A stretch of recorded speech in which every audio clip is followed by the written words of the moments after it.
The opening vistas of space promise high costs and hardships, as well as high reward. So it is not surprising that some would have us stay where we are a little longer, to rest, to wait. But this city of Houston, this state of Texas, this country of the United States was not built by those who waited and rested and wished to look behind them.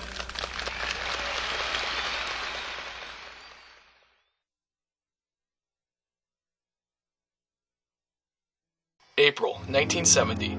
After 2 successful missions to the moon, the United States prepared to launch Apollo 13, its third attempt at a lunar landing. It was considered routine by the public, who had lost its focus on space and turned its attention toward the Vietnam War and the growing distrust of the American government. All that changed when, during the expedition, an explosion occurred on board the spaceship, preventing it from landing on the moon and turned the mission into a rescue. The crew's triumphant return to Earth demonstrated the superb capabilities of the NASA team and of the Apollo space system. Apollo 13 was commanded by James Lovell, and accompanying him were Lunar Module pilot Fred Hayes and Command Module pilot Jack Swigert. Apollo 13 was launched on April 11, 1970. In order for the mission to be a success, all systems had to work perfectly. However, no one was aware that just 10 feet below the astronauts, the wiring inside Oxygen Tank 2 was cracked. The launch goes smoothly, and the astronauts are inserted into a path that will take them to the moon. In 3.5 days, Apollo 13 will be ready to land on the surface of the moon to collect rock samples and search for signs of volcanic activity. On April 13th, nearly 56 hours into the flight, and about 4/5 the way to the moon, Flight Controller Gene Kranz and his team are about to go off shift. But before they do, they request a cryostor to turn on the oxygen tank fan. I was seated at this console here in Mission Control, and the flight director, the noise level of this room was building up because the next team of controllers had reported in for shift handover. Their flight director, who was Glenn Lunny, a leader of the black team and who used colors to identify teams in those days, was sitting next to me at the console reading my log. The final thing that my team had to do is to put the crew to sleep. We have a 5-page pre-sleep checklist we go through very carefully to make sure everything's properly configured before we give the go for the sleep.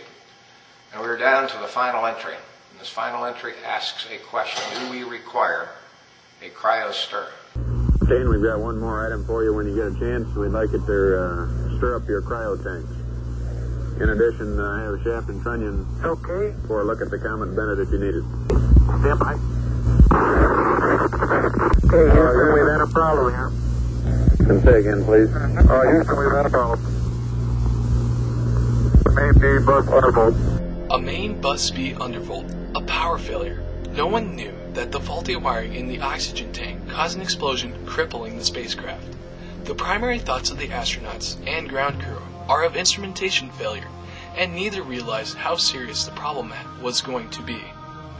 While looking out one of the windows, Commander Lovell began to realize the seriousness of the situation after noticing the venting of the oxygen from the spacecraft. Looking out the hatch, we are venting something. We are venting something out into space. Roger, we copy your venting. With the command module losing oxygen and its power sources failing, a landing on the moon was out of the question. The ground crew was beginning to realize that it would be tough, if not impossible, to get the astronauts back home.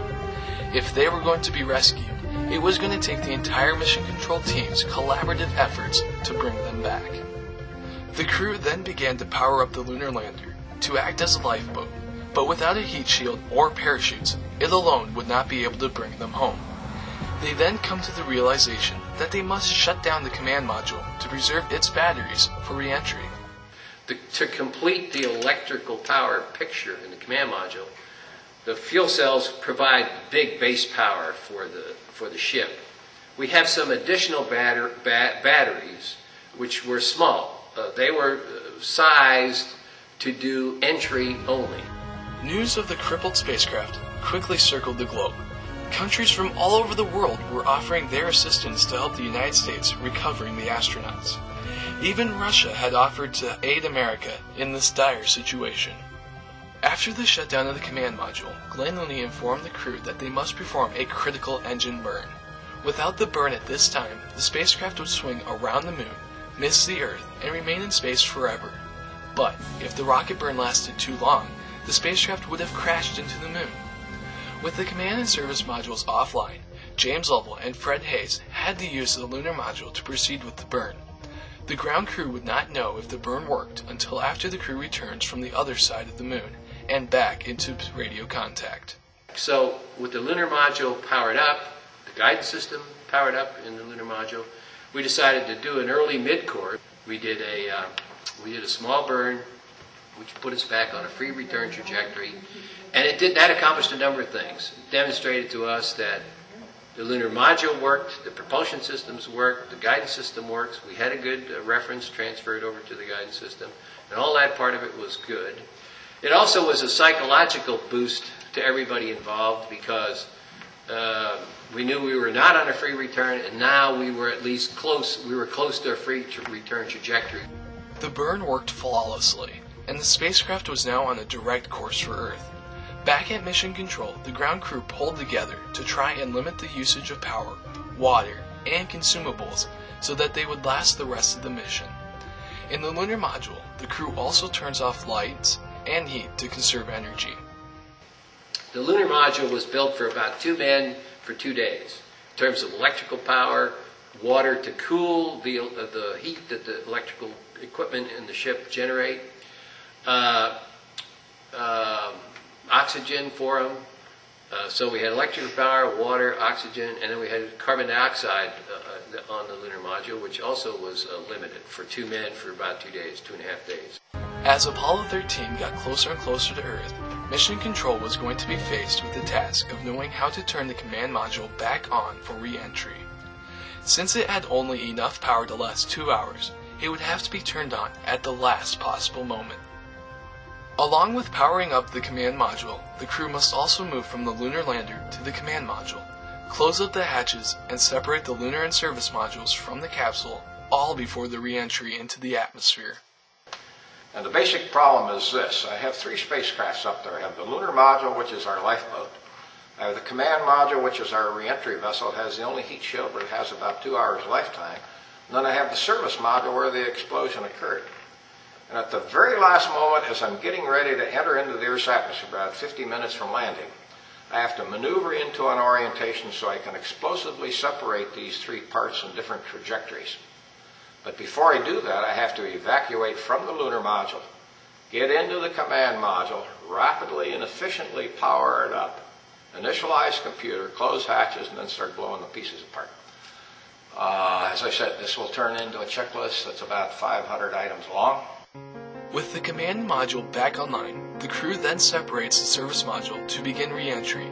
At this point, they discover the damage that has happened from the explosion. And there's one whole side of that spacecraft missing. Right by the high gain antenna, the whole panel is blown out, almost from the base to the engine.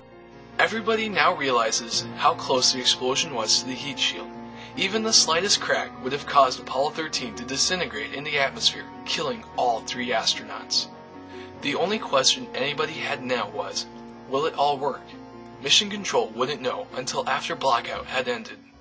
Blackout is the time period where the fire of entry prevents communications to the spacecraft. At this stage in the program, we could compute when it would start and when it would finish to within a second, and we've never missed. And blackout is a very lonely time for every controller in this room because there's only one thought in everybody's mind. Did I give the crew everything I needed to? And it was my day to write, because from now on, there are no more givebacks. The crew's on their own. The rescue of Apollo 13 was Mission Control's finest hour. Although the moon mission of Apollo 13 failed, the tragic deaths of 3 astronauts were averted. Critics of the risks of manned spaceflight and the financial costs of the Apollo program were overwhelmed nearly everywhere by enthusiastic and positive reactions to the courage of the Apollo 13 crew and the superb performance of the ground personnel. Apollo 13 was indeed a successful failure.